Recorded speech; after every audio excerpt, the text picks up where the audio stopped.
Good evening, Dr. Niti.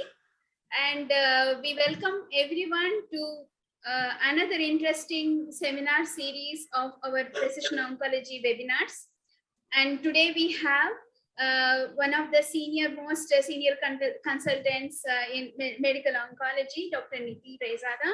And she is currently the Director of Medical Oncology and Hematology at Fortis Group of Hospitals in Bangalore. And Dr. Niti had finished her MD in general medicine. Following that, she had finished her DM from one of India's most prestigious institutions, that is Cancer Institute, Adyar. And she also went through bone marrow transplant fellowship from one of the famous training institutions in the world, that is Imperial College and Hammersmith Hospital, London. And she is also accredited with the MRCP from the Royal College of Physicians in the year 2017. And she is also a certified oncologist at European Society for Medical Oncology. And in her experience, she has treated patients all the way from pediatric to geriatric in the last more than 18 years of her experience.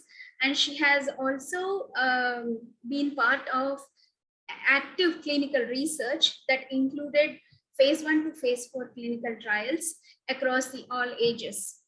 And she has also been very active in social welfare initiatives, and she is currently the chief trustee of National Research Network and Cancer Foundation, a charitable trust to support cancer research and care for underprivileged cancer patients.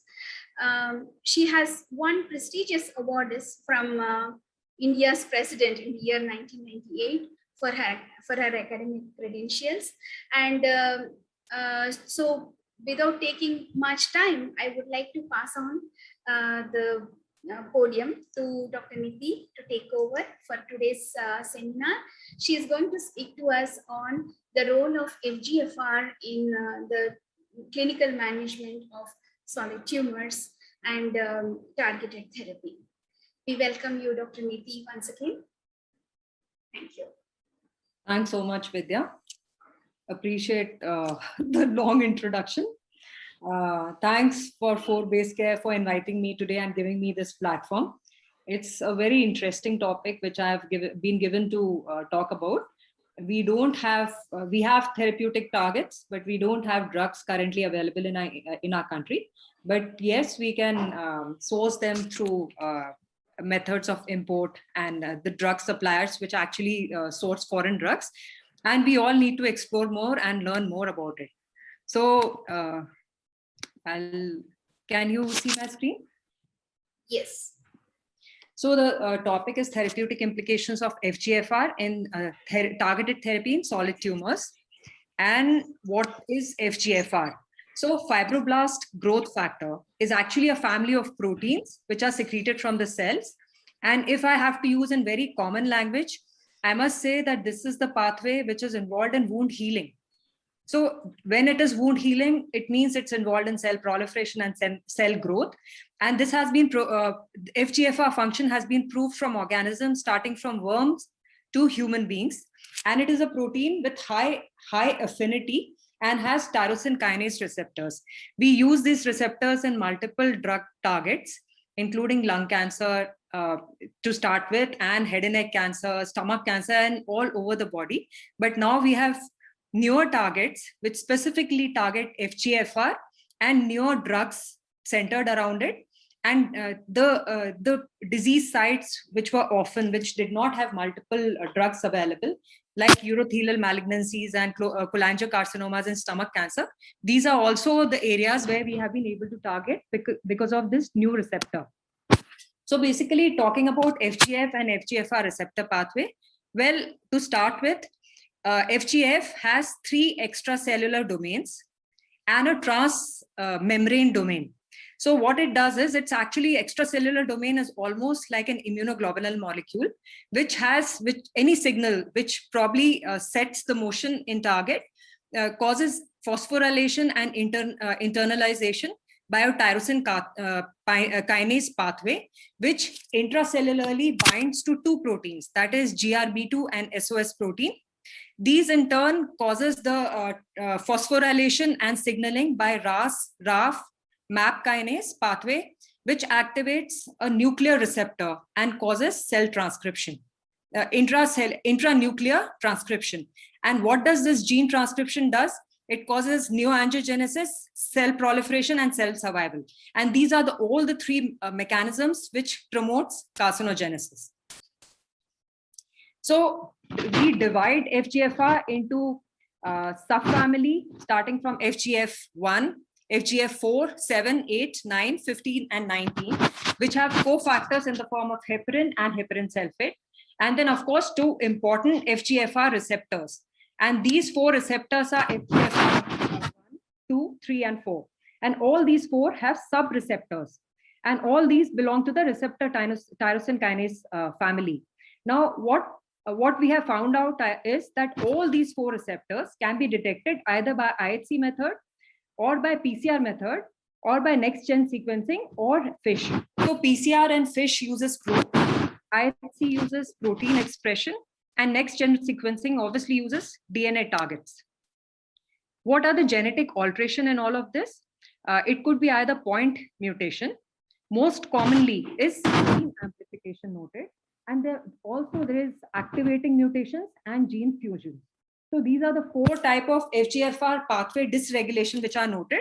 And these are the four pathways which we tend to target. So where all are FGFR present in different solid tumors? Most importantly, as I said, almost 10 to 20% of intrahepatic cholangiocarcinomas would have FGFR2 fusion protein expression.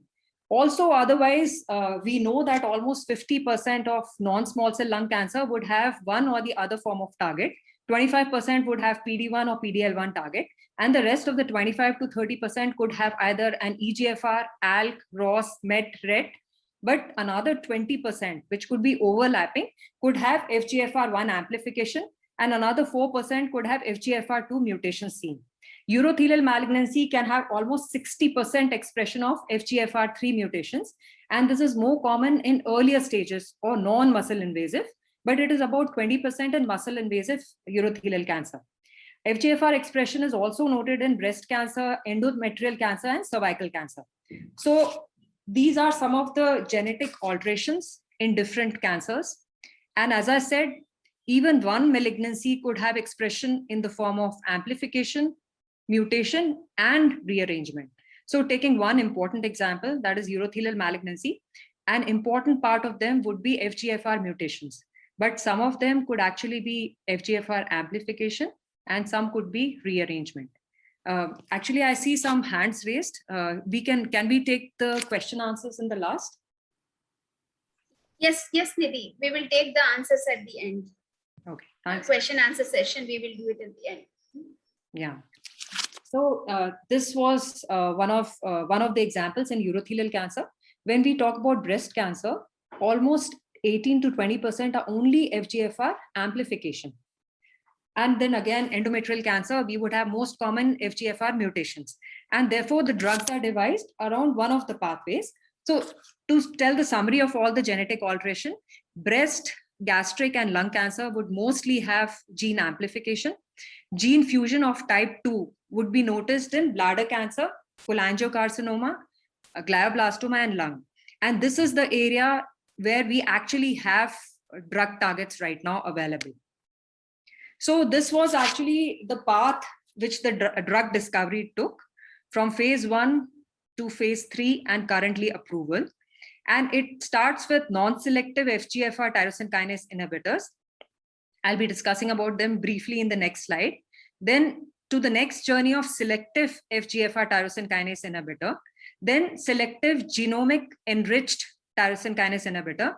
And of course, there has been limited work around FGFR monoclonal antibodies and FGF ligand traps, which are currently not approved and are in discovery phase or clinical phases of trial. So what are the non-specific or non-selective FGFR inhibitors? We have nintedanib in market, and we use it for pulmonary fibrosis and in some stages of lung cancer or recurrent lung cancer. Then we have pazopanib, which is used currently in renal cell carcinoma and in sarcomas. We have ponatinib, which is used in myeloid neoplasms. And this also has FGFR 1, 2, 3, and 4 expression, along with VEGFR and PDGFR expression, and lenvatinib, which is used in hepatocellular carcinoma.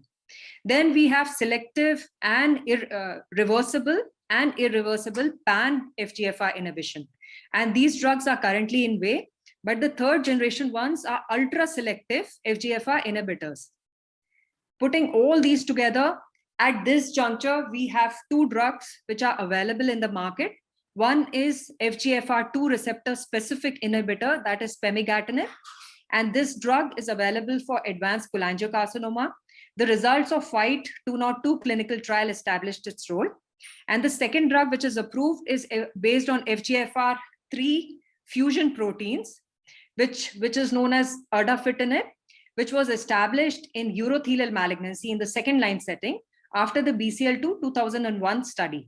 Now, FGFR2 in pemigatinib was actually proven after Foundation 1, which took which took paraffin blocks and diagnosed about, a spectrum of FGFR targets, and the specific target in this case was FGFR2. So talking about the first indication, that is urothelial cancer. Well, this is a brief overview of how we treat a bladder cancer. Most of the time, we would have 30 to 40% cases would be non-muscle invasive bladder cancer. And in this, the primary aim is to give intravesicular therapy, that is local therapy. It could be BCG or it could be local mitomycin or gemcitabine. But now we have pembrolizumab, that is a PD-L1 inhibitor, also used immuno-oncology product in refractory cases in which there's recurrent local tumors. Then the next 30% cases would be muscle invasive bladder cancer, in which the aim is to give perioperative chemotherapy. In most of the patients who are cisplatin eligible, we try to give gemcitabine and cisplatin and follow these cases with bladder conservation surgeries or radical cystectomies. And if at all that's not the case, we would try to give concurrent chemoradiation. The third subset, about 20 to 30%, would be locally advanced, recurrent, or metastatic bladder cancer. Now, this is the area in which we are talking about. First line setting is generally cisplatin eligible patients who would be given Gemcite cisplatin in the first line setting, or dose dense MVAC, which is known to be slightly superior to Gemcite cisplatin. In patients who are cisplatin ineligible, what we try and do is find out what is the PD-L1 expression. And if they express strongly PD-L1, then these are the candidates for immunotherapy. And in this case, we try to use pembrolizumab or atezolizumab in the first line setting. Or for ineligible, cisplatin ineligible patients, some of them we try to use Gemcite carboplatin, which is slightly inferior to immunotherapy drugs, and then maintain it with evolumab. In the second line setting, when they have failed the first line options, we try to go for immune checkpoint inhibitor, that's pembro, nivo, or evolumab. But now, for about 20 to 30% of all these cases, we also have erdafitinib, which is a FGFR specific drug. In the beyond second line setting, we have an antibody drug conjugate, which is specific on anti-Nectin-4 antibody, that is enfortumab, again, not available in our country. And in this setting also, we could think of using erdafitinib. So what was the trial and what is the mechanism of erdafitinib? So basically, this is a non-selective FGFR receptor inhibitor. It's a multi-targeted tyrosine kinase inhibitor, which targets FGFR1, 2, 3, and 4 based out of in vitro data. But alongside, it also targets RET mutations, PDGFR alpha and beta, FLT4, KIT, and VEGFR. So primarily, it is a pan-FGFR receptor inhibitor. Along with this, it targets VEGFR and PDGFR alpha. So what was the trial? Well, the landmark trial was BCL 2001. This was a phase 2 trial. So phase 2 study is basically a dose escalation study. And we stop when we know that the patient is responding to one tumor type. And in this, all the patients who had failed first line in the urothelial cancer group of unresectable, locally advanced urothelial cancer were taken. Most of them had exposure to cisplatin in some way, either in neoadjuvant setting when they had relapsed within 12 months, or in the second line setup when they were given platinum in the past 12 months. So all these patients had screening for FGFR mutations or FGFR fusions, and they were given either a continuous regimen or an intermittent drug regimen.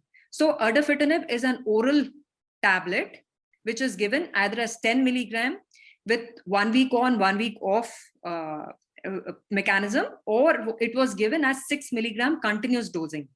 And when there were no side effects documented, we would switch to 8 milligram continuous per day dosage until progressive disease.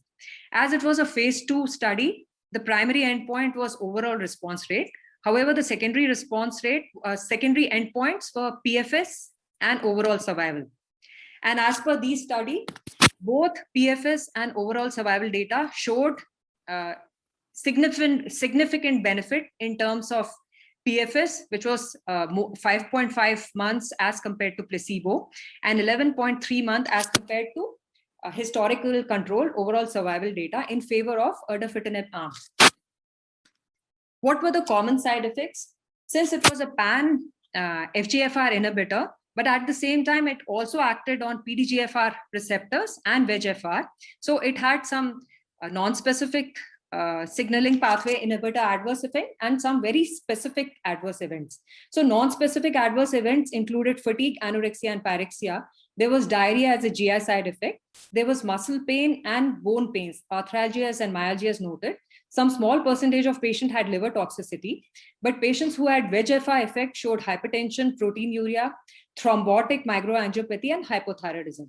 Now, interestingly, were adverse event related to FGFR specific signaling pathway, and the most important side effect was hyperphosphatemia. Now, this was also a surrogate marker for response. So we would try and monitor phosphate level. And if at all phosphate levels remained less than 5.5 milligram per deciliter, then we move to the next dose level. That is, we increase the dose from 8 to 10 if the patient could manage phosphate levels less than 5.5, which means we have not achieved therapeutic response. The other side effects include nail changes. It included alopecia and mild hair modification, that is curly hair actually, mucosal dryness, some altered taste, mucositis, mild conjunctivitis and dry eye, and retinal pigmentation also. Second disease type was cholangiocarcinoma. So this is another disease with very poor outcome.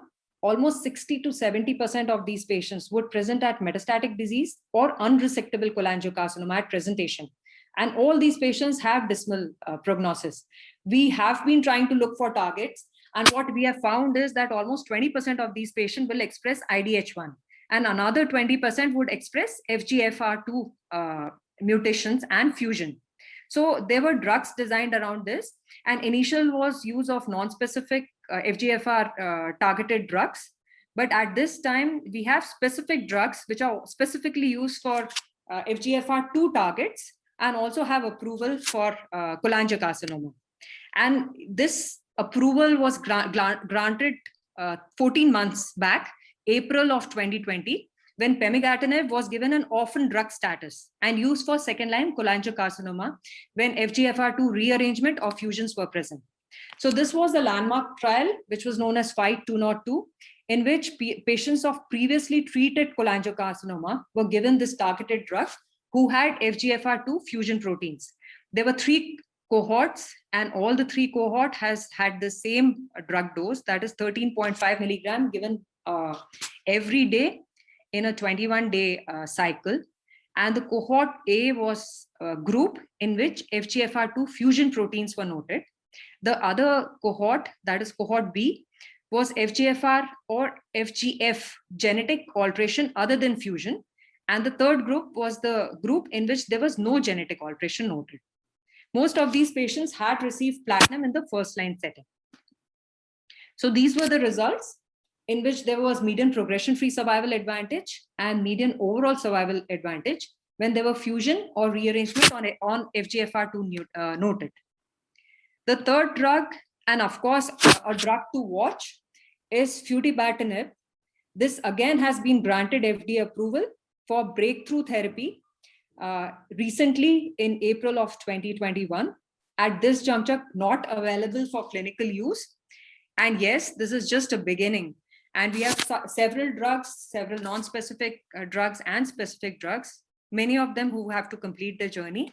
And since I'm speaking on the 4-base care platform, I just want to mention that they have an NGS panel which covers all the receptors and all the subfamily, FGFR subfamily of proteins and fusion as well. So thanks so much for today. Thanks for inviting me for the talk. Thank you so much, Dr. Nidhi. It was a very informative and very educational session. We have one question right now. What is the reason we do not have drugs in India while we have been having many leading pharma companies in India? Your insights would be highly appreciated. We have actually all the drugs in India, but I mean, it takes a little while. They are discovered in another country, and the procurement channel in our country requires DCGI approval. And DCGI approval normally actually advocates that you should have an Indian data to approve the drug in our country. So I'm sure I am not a part of it, but these kind of trials must be ongoing in other centers, and we'll have the drug shortly. Okay, so we have another person from Bangladesh. He has raised his hand. So I will ask him what exactly he wants to say. Because I think, there are several people who want to ask you questions now.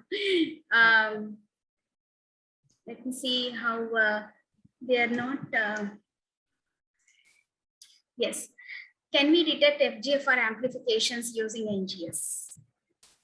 Yes. You can take the answer, but the answer is yes. Yeah.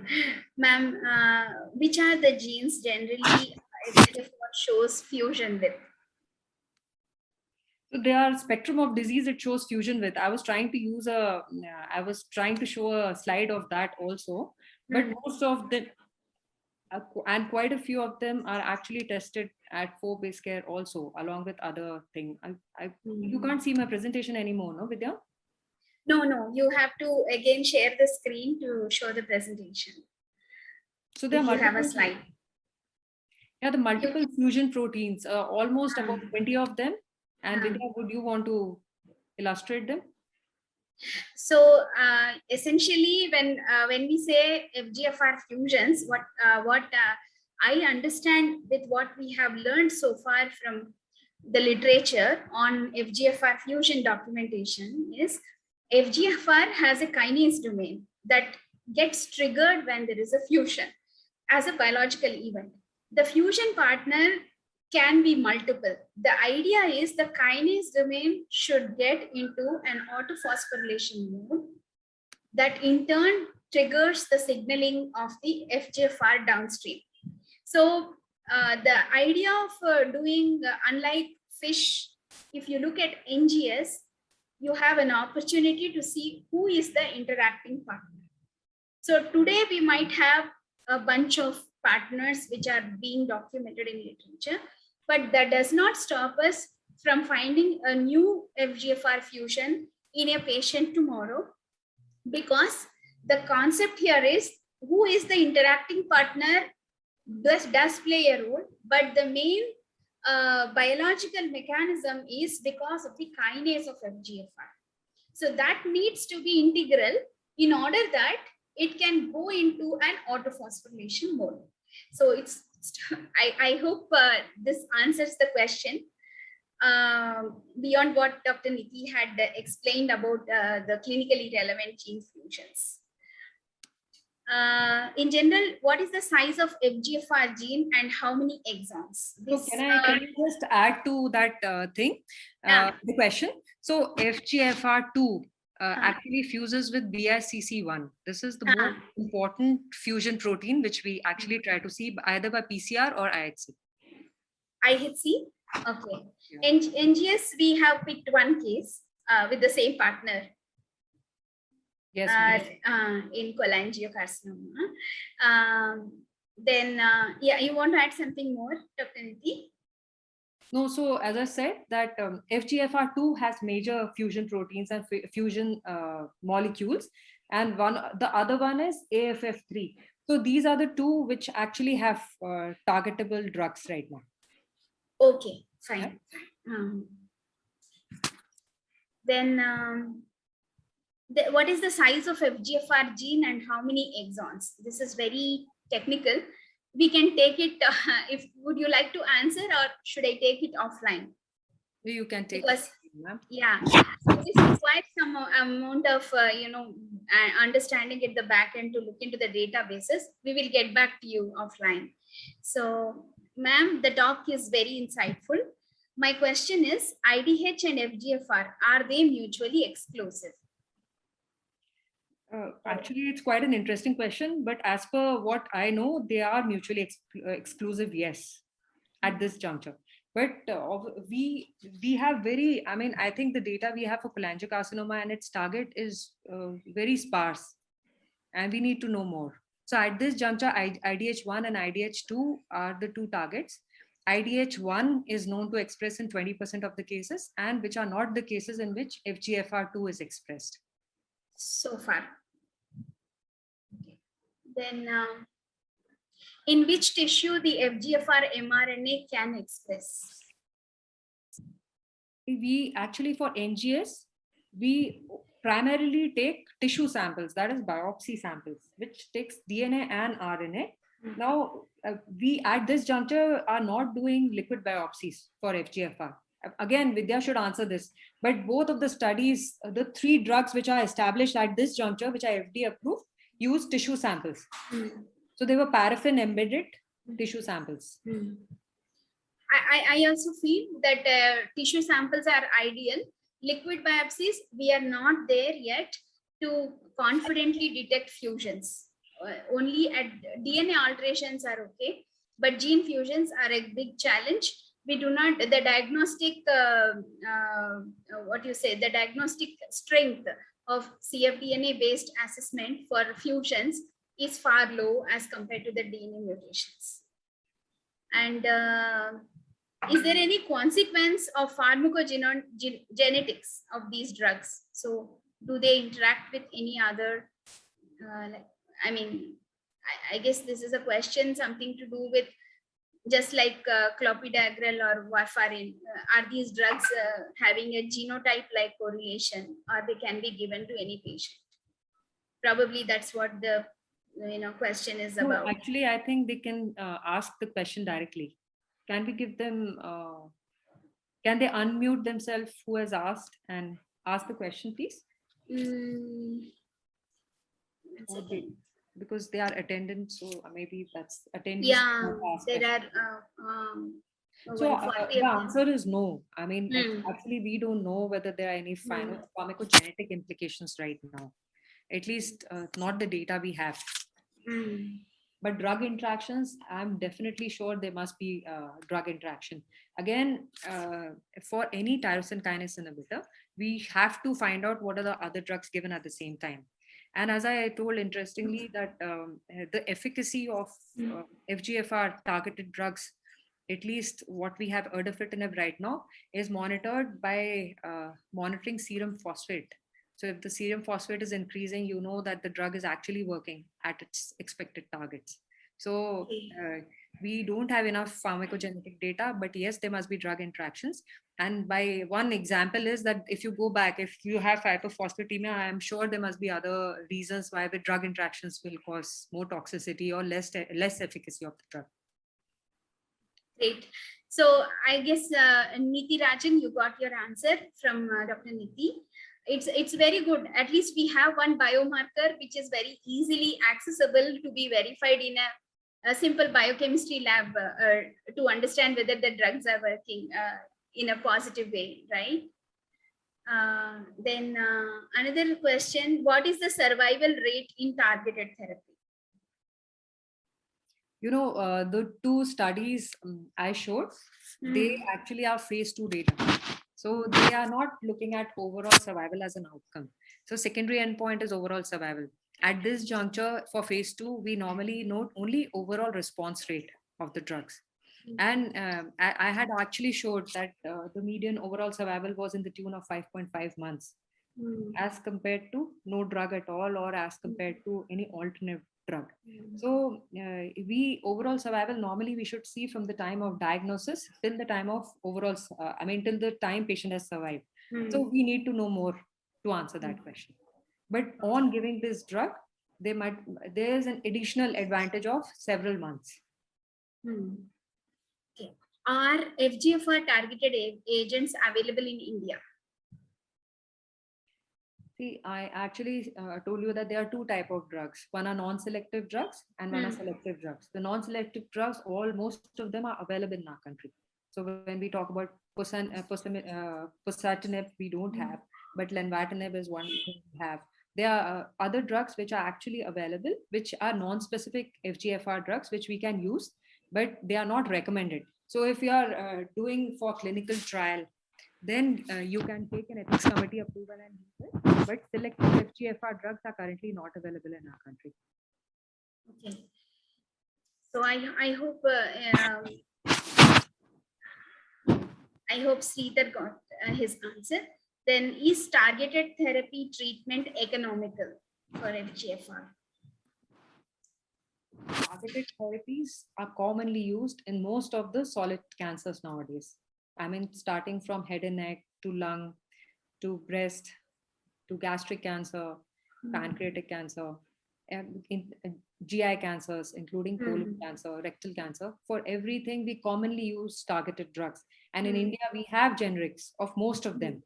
And most of them are very, affordable. If you talk about Jeftinib, it is in the tune of 2,000 to 3,000 per month. If you talk about Erlotinib, it's in the tune of 3,000 to 4,000 per month. Most of the drug have Indian generics, Lenvatinib, Afatinib, Pazopanib, even Sunitinib. All these drugs have Indian generics. But when you get a new drug from outside, there is a certain number of years in which the patent law is there, and we cannot make an Indian generic out of it. So during that time, the cost is prohibitive, yes. But eventually, we have generics which can be used easily. What are the age groups and gender tested in these trials for FGFR inhibitors? Actually, I mentioned that most of the recruitment was for more than 18 years. Most of the patients normally are the patients who can consent themselves. So they have to be 18 years and older. But in Indian trials, we have an upper cap of 65 years. But in Western trials, we don't have an upper age limit. So anybody who's 18 and above can consent for these clinical trials. And these two trials which are presented also were for 18 and above. And most of the cancers would be in our elderly age group. So most of them will be over 60 years of age group, but there's no upper age limit mentioned in these trials. I guess we have completed, okay, there's one more. Does the SARS-CoV influence the cancer and its therapies with respect to occurrence or immunity, etc.? Any of your comments would be of great help. Probably somebody really needs to know. They probably have somebody, their loved ones. Unfortunately, what happens is when the patient has cancer, their hospital visits are also very often. They are more often than another person. So the exposure levels are higher. And some of them can contract COVID. And if your disease is either blood cancer, hematological cancers, or if your disease status, you have an uncontrolled cancer or a stage 4 cancer, then your baseline immunity level is very low. And when you actually get COVID, then you can have severe COVID. Itself, cancer will not predispose you to COVID, but the circumstances can predispose you because you're coming often to the hospital. Your immunities are low. And if you get COVID, you can develop serious COVID. That's more or less. I think I have answered the question. So does the SARS-CoV-2 influence the cancer and its therapies? So probably efficacy. Yes, the answer is if I have severe COVID, then I cannot continue cancer therapy. I'll have to discontinue till the patient recovers, and then we resume regular treatment. And based on the fitness. So if I have had, if I needed ventilator for COVID, and that my lung functions are compromised, and I cannot use eventually drugs which further can cause deterioration of the lung. So yes, it can change the course. Okay, Niti, we lost your voice in between. So Yes, yes, I was now. saying that if I have had moderate or severe COVID Hmm. and I have residual problems post-COVID, can you hear me, Vidya? Yes, yes, I can hear So you. post-COVID, if I have residual problems, then Hmm. sometimes we may have to change the way we are giving treatment. Maybe the patient may not be able to tolerate higher doses. We may have to modify doses, or we may have to modify drugs also, depending on the toxicity patient has. If there is residual pulmonary fibrosis, we may not be able to give certain drugs. If there is vascular issues, then we may not be able to give probably VEGF-R inhibitors or something like that. So these kind of changes could be, may be made based on the condition. And if it was a very seamless recovery, it was mild COVID and I had a very good recovery, then no change will be recommended. Okay, I hope Anuja got her answer.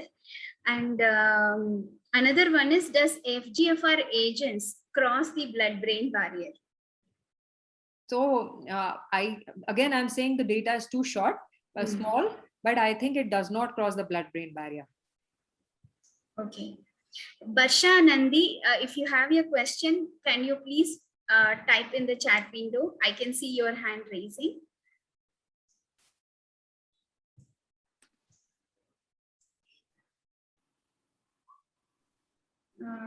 Yeah, what could be the other variables associated with FGFR, considering this as a biomarker? Probably, I guess they are trying to ask, do you have any confounding biomarkers or clinical variables one has to consider when they want to give FGFR-based therapy? So you have to, every time we have to assess the baseline parameter. Now, what is the drug we are using? If we are using, let's say, erdafitinib, this also, along with EGFR, it has VEGFR and PDGFR inhibition. And if a person is already hypertensive or already has renal dysfunction with proteinuria, then you will have to monitor hypertension. And if it is really accelerated hypertension in spite of treatment, then we may not be able to continue. If you already have existing hypophosphatemia because of other causes, because of other secondary causes, and this drug is added, then we may not be able to use. So every time we have to assess comorbs, they can cause mild liver dysfunction, and there is a pre-existing hepatitis B or C, which actually has, which is uncontrolled and causing liver dysfunction. Then these have to be withdrawn.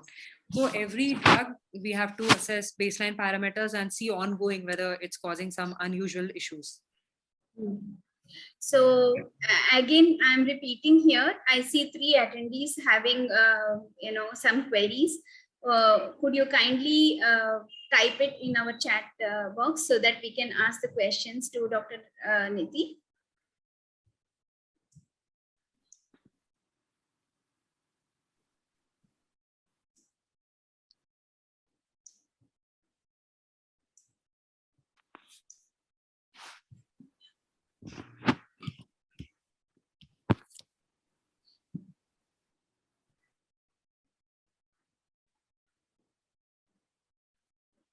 Mohammed Nasiruddin has asked a question whether is there any data that EGFR and FGFR are mutated in lung cancer. So, again, this is again my personal opinion that my understanding is it's not mutually exclusive. So if a person has EGFR, there is some likelihood that they could be EGFR positive. And well, there are drugs which target both EGFR and FGFR. We can try giving that. But at this juncture, I think if I have an EGFR and FGFR both positive in lung, I would try to target EGFR. And if it fails, then I would think whether I can use an FGFR. Because we have to also find out which is the passenger mutation and which is the driver mutation. And based on the driver mutation is what I would want to treat. And at this juncture, we know that EGFR is a very important driver mutation in lung cancer. I'm just going through all the questions again, Vidya. Okay, yes, Niti, yes. So there is one more from John Kenneth and then Gaurav Diora. They both have raised their hands. John Kenneth has asked a question. Most chemotherapies have been indicated to delay wound healing. FGFR is also involved in wound healing pathways. Targeting the family of FGFR won't be a severe side effect of wound healing. John, the answer is that cancer is because of unregulated cell growth. So what I was trying to say is that in a normal healthy person, FGFR pathway is involved in wound healing, which means it is involved in cell proliferation. So when you give FGFR inhibitors, well, they can actually stop the stop cell proliferation. But I mean, as a side effect, whether it will delay wound healing, well, most of the time that's not the way we'll conclude it. Most of the chemotherapy will also do the same. See, the pathway is that there's uncontrolled regulation, and chemotherapy are non-specific cell killers or non-specific drugs which causes cell cytotoxicity. FGFR are either cytostatic or cytotoxic, but wherever there's uncontrolled cell growth. So normal wound healing will not be delayed unless there are other issues which are complicating it. I hope, John, I have answered your question, because you wrote the same question a couple of times and probably we did not read it.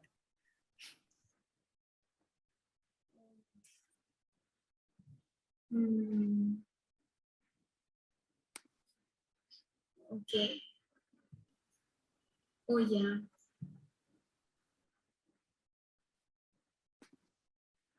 John, you want to ask a question? I have unmuted you.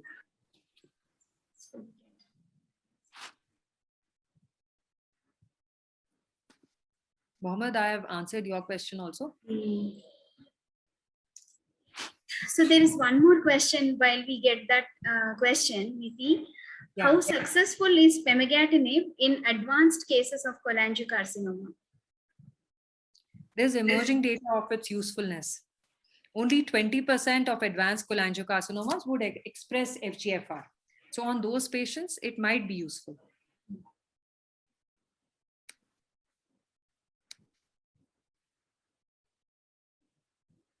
I think we are done with most of the questions today. So if there are no more questions, we would like to thank Dr. Niti for the very nice presentation, very, very educational it was. And we have a lot of postgraduate students and junior doctors, and there were several practicing doctors, not just from India, but also from the several other countries like Sri Lanka, United States, UK, and Philippines, and several other countries. Practicing medical oncologists had joined today. We thank all of them for being here for this wonderful evening session on FGFR therapy. And thank you all once again. Have a good evening and have a nice weekend. Thank you, Dr. Niti, once again. Thanks so much, Vidya. Thanks, everyone.